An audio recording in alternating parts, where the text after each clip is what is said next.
You're listening to LVB Podcast Show with your friend, advocate, and host, Alvaro.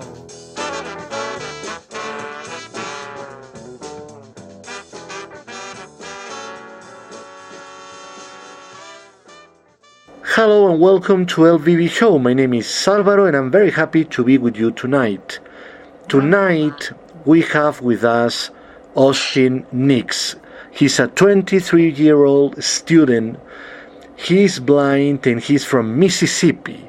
And he has a lot to tell us. How are you, Austin? I'm doing very well, thank you. Austin, my first question for our listeners is, where exactly are you located? What's that? I'm in the central part of the state. Okay, very good. Now, what is the cause of your visual impairment? I was diagnosed with a genetic disease called Norrie, Norrie. It's a pretty rare disease. It caused my blindness, and it also caused me to start losing my hearing when I was 9 years old. I've been losing it since then. It's just been going kind of fluctuating downwards since I was 9 years old. You know, Austin, for our listeners, I have Usher syndrome and it does the same. So this is very interesting. I didn't know about your eye condition before. Does it happen a lot to people with visual impairments? It's like I said, it's pretty rare. It's a little more rare than Usher syndrome. Oh, even more. Interesting. And do you use a cane or do you have a guide dog? I would like to get a dog. I think a dog would really help me with my hearing impairment as well as my blindness. I don't have a dog yet.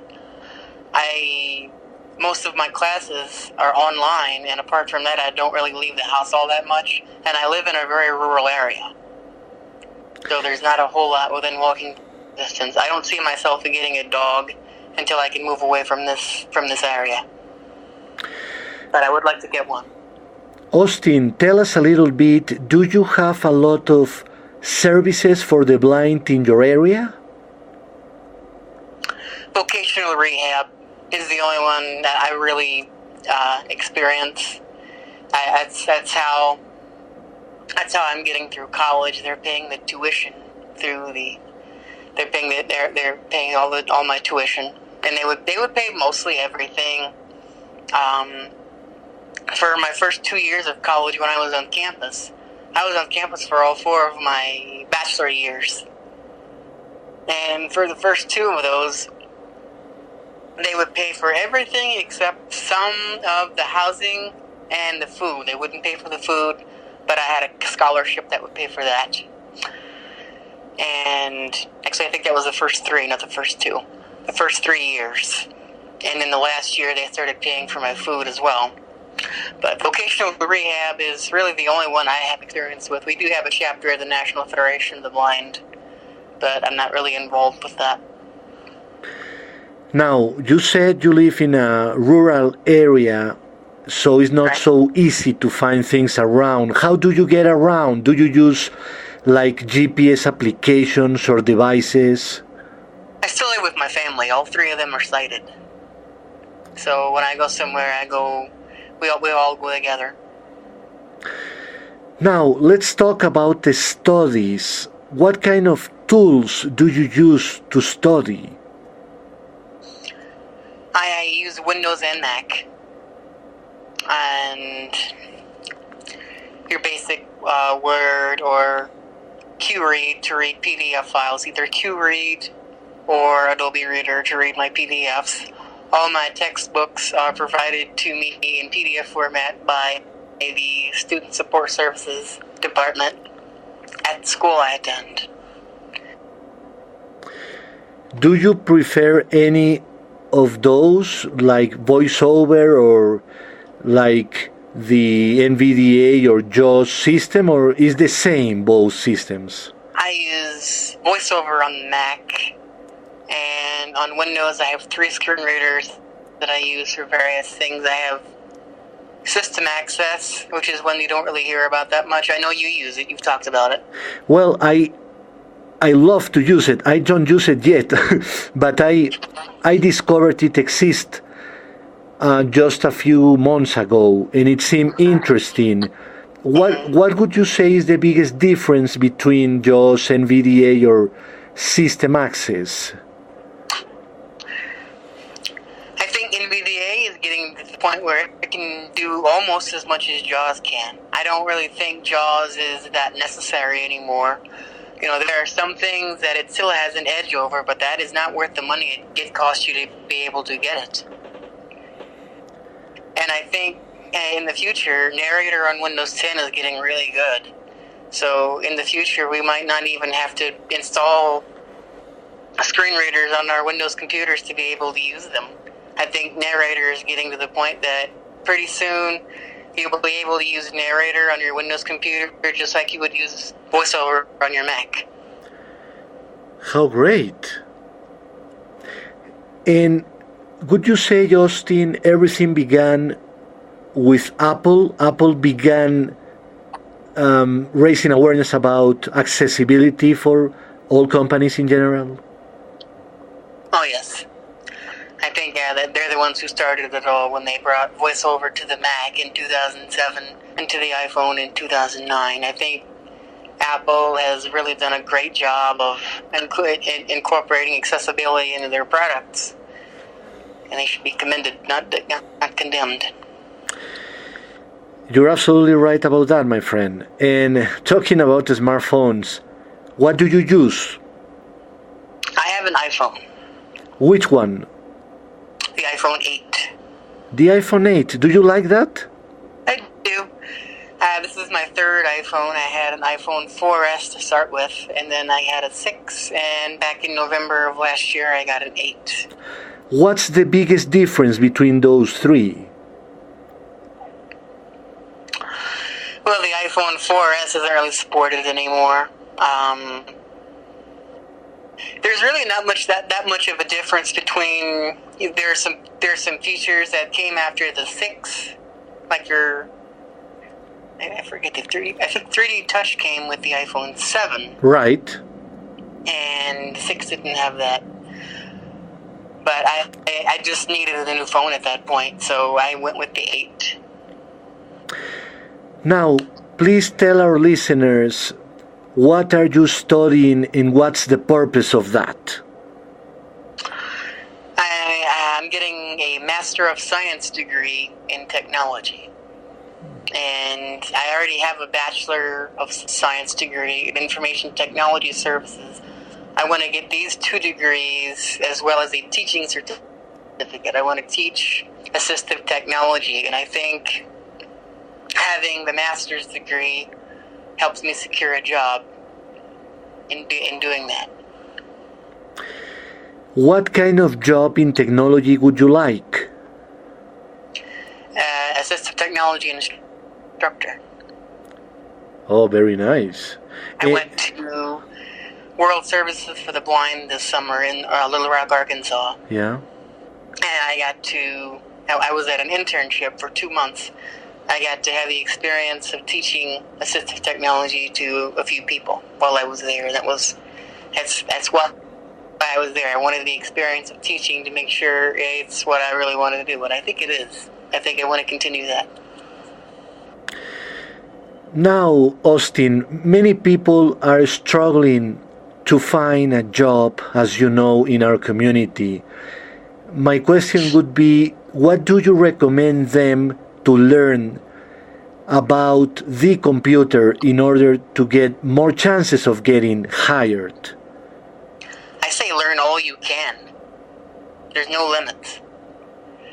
Learn how to do your word processing. Learn how to do your Excel worksheets. Learn how to use Microsoft PowerPoint, how to browse the web, how to use various other collaboration tools. Things like using Skype or Skype. FaceTime, you can use FaceTime on the Mac. Skype and FaceTime. Do your cloud services like Dropbox and Google Drive. Learn how to use those. I say learn everything you possibly can. There are no limits to what you can learn. Now, do you use Android phones? I have an Android tablet that I've only had for a couple months. I'm very new to it. I'm very new to my tablet. Now, also people that are listening are studying or are interested in studying something.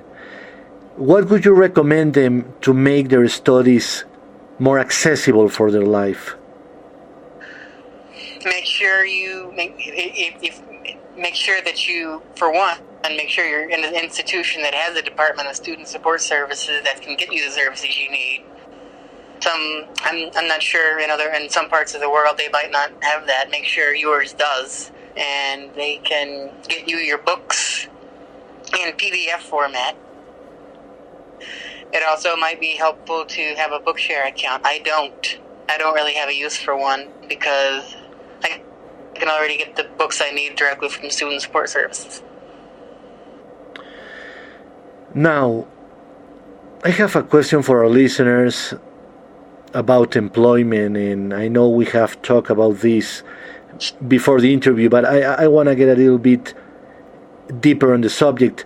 So, for our listeners that don't know what's going on, why the unemployment is so high among people who are visually impaired and blind, and do you think we as blind people have a responsibility on that, or do you think everything is happening is because of the people who are hiring and are scared or afraid of whatever it may be about hiring us? I think it goes both ways. They are nervous, but it is also our job to educate them on what we can and cannot do. Austin, talking about that, in the US there are many organizations that says we help the blind and visually impaired. My question is, having so many organizations, probably hundreds or more than hundreds, how effective is that work from them, and how can that improve in order to get more blind people hired? I think they both have their own strengths. They both try to cover different grounds. The NFB and the ACB have different approaches of getting the information to the site or the workforce. And I think their programs, can ultimately, if done right, they can ultimately educate the sighted workforce on what we can and cannot do and how to deal with us and things like that. Do you think there is enough effort on doing so, or do you think it should be more aggressive, or something is missing? What's that? Do you think there needs to be more effort in this, because still the unemployment numbers are very huge? Mm-hmm.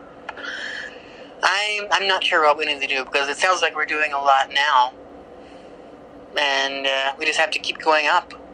Keep doing more. Do whatever we can to get the word out. We may be blind and visually impaired, but we can still do with the right amount of training. We can still do everything that the sighted person can do. That's why I cannot recommend World Services for the Blind enough, because they have vocational programs that train their students in various departments. There's an ATI, Assistive Technology Instructor program. There's a credit counseling program. There's lots of different programs there that if a student goes through that program, they will get a certification and learn how to do the job, how to do the jobs that are in that field. Now, my almost final question is, right now, do you see anything at all? No. And how is your hearing right now? It's, I wear 2 hearing aids, and I literally cannot function without them. I can't hear very well without my hearing aids. In Austin, what has been the biggest support for you in this situation you have been through all your life? What would you say has been the rock for you? My family. They're all very supportive of what I do, and they make sure that I get what I need. As well as I never had an instructor in school. I went to the blind school, of course, so they were willing. They were used to and willing to work with me and my hearing impairment. Oh, and in college too. In college, I never had an instructor that was unwilling to cater to my disabilities and make sure I got whatever I needed.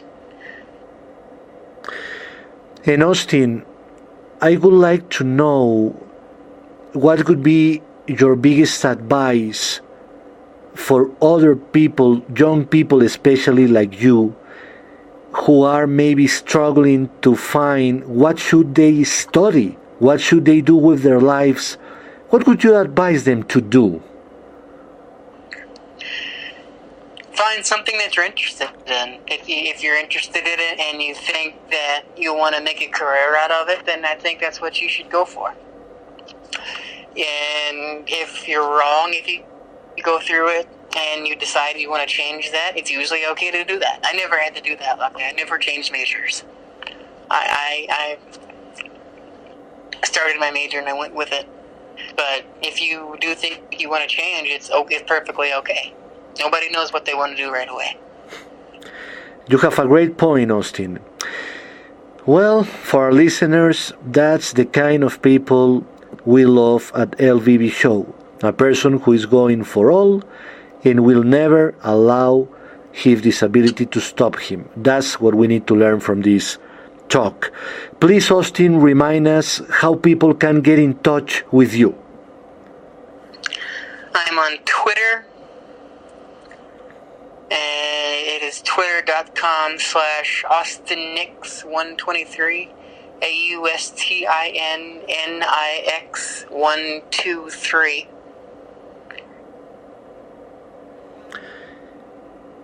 Perfect. Thank you so much, Austin, for this talk, and especially for having the right attitude, my friend. That is everything in life. Thank you. Thank you very much. My pleasure. And for our listeners, remember, you can email me at lowvisionbureau@gmail.com. You can follow me on Twitter at lowvisionbureau. And remember always to be happy. So this is Alvaro from LVB Show saying good night.